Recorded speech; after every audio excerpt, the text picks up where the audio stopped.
We keep on moving. We keep on moving. What's up, guys? Encore une magnifique soirée.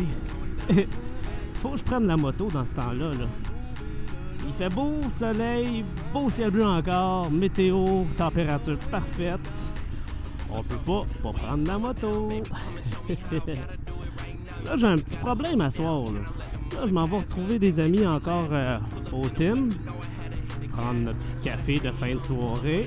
Le problème, c'est que le Tim où je vais, il est littéralement à 2 minutes de chez nous. Donc là, ça me donne pas bien le temps de faire des vidéos assez longues avec du contenu intéressant. C'est trop court. Donc là, regardez ce que vous me faites faire, là. J'étais en train de pogner un détour juste pour vous autres. Puis pour vous parler. Je suis gentil, hein? Yes sir, Miller! Je vais vous parler de tout ce qui est moto qui me concerne, donc ma moto, mon équipement. Puis on devrait être capable de faire une petite vidéo de 5 minutes. Partager mon expérience en moto. Ça fait une dizaine d'années que je chauffe, que j'ai mon permis classe moto. Pour commencer, je peux vous parler de la moto que j'ai en ce moment. Une moto qui m'a été, je ne veux pas dire donnée, mais c'est à peu près ça. Ducati 2016 Monster Red 21. Fait que oui, c'est une 2016, oui, c'est une moto qui a 10 ans, mais il y a toute une histoire derrière tout ça. Ça appartenait à un de mes amis. On salue François d'ailleurs. François, lui, il a acheté cette moto-là alors qu'il venait d'avoir son permis. Puis avant même de se la faire livrer, François a malheureusement fait un accident de moto sur une autre moto de location. Puis entre-temps, il l'a reçu. Il était en convalescence. Après sa convalescence, il est rembarqué sa moto sur la Ducati qu'il venait de recevoir. Il a roulé 950 km peut-être, même pas. Je pense que quand j'ai fait la transaction, il y avait 947 km. C'est pour vous dire là, comment il n'y avait pas de millage. Il a finalement décidé, pour des raisons personnelles, de ne plus faire de moto. Donc il a mis la moto au garage. Puis ça a été un beau bibelot de garage pendant les 10 dernières années. Fait que moi je me cherchais une autre moto. Fait que là on fait des recherches sur internet, trouve rien qui correspondait à mes besoins, à ce que je voulais. Regardez la belle route, comment c'est beau. Contacte François, la moto est encore disponible. Puis voilà, j'ai une Ducati 2016 Monster Red 21. Flambette, j'ai bien entendu fait tout ce qui est tune-up, inspection, bref, tout est conforme maintenant.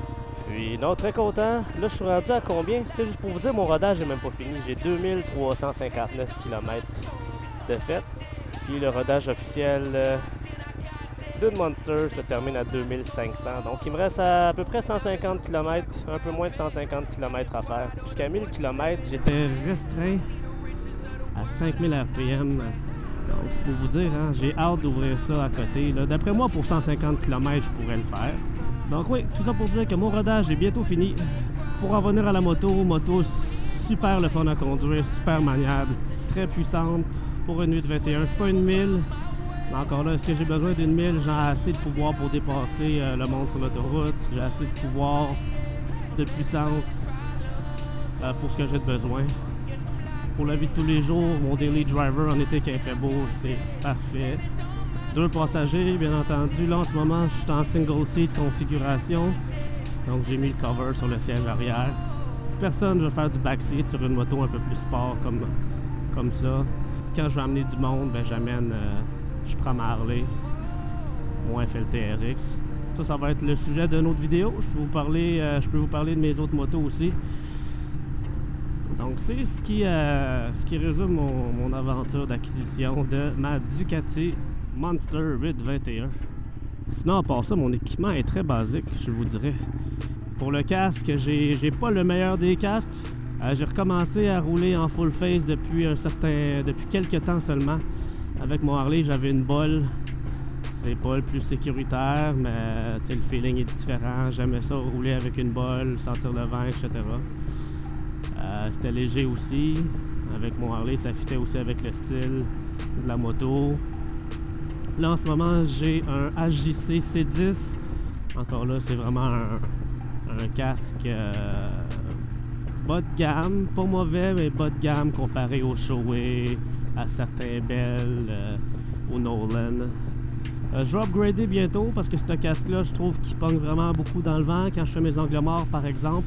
C'est sûr que là, j'ai un naked, fait que ça pogne dans le vent, peu importe. Mais si je peux éventuellement diminuer cet effet-là de coups qui va me briser à chaque fois que je regarde derrière moi, je vais le faire. Idéalement, un Shoei, j'aimerais bien ça. Pour les gants, des Alpenstar S8 V3, super le fun comme gants, rien à dire. Protection, confort, légèreté. Pas waterproof par contre, mais water resistant. Des gants longs, c'est ça que je voulais dans les soirées plus fraîches.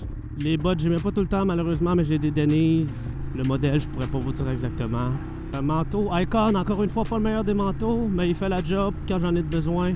Je l'ai acheté il y a 10 ans, il est encore parfait, il me fait encore. Pourquoi je le changerais? En anglais, on dit good enough. Ben c'est ça, c'est good enough. C'est ça les principaux éléments de mon gear. On arrive bientôt à destination. J'espère que vous avez apprécié le petit détour que j'ai fait pour vous parler un peu.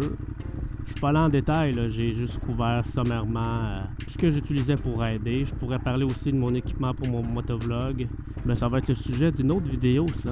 Je peux pas tout vous dire à soir, franchement. Les amis, faites attention à vous autres. Ridez prudemment, ride safe. Puis on se reparle bientôt. Attention à vous autres.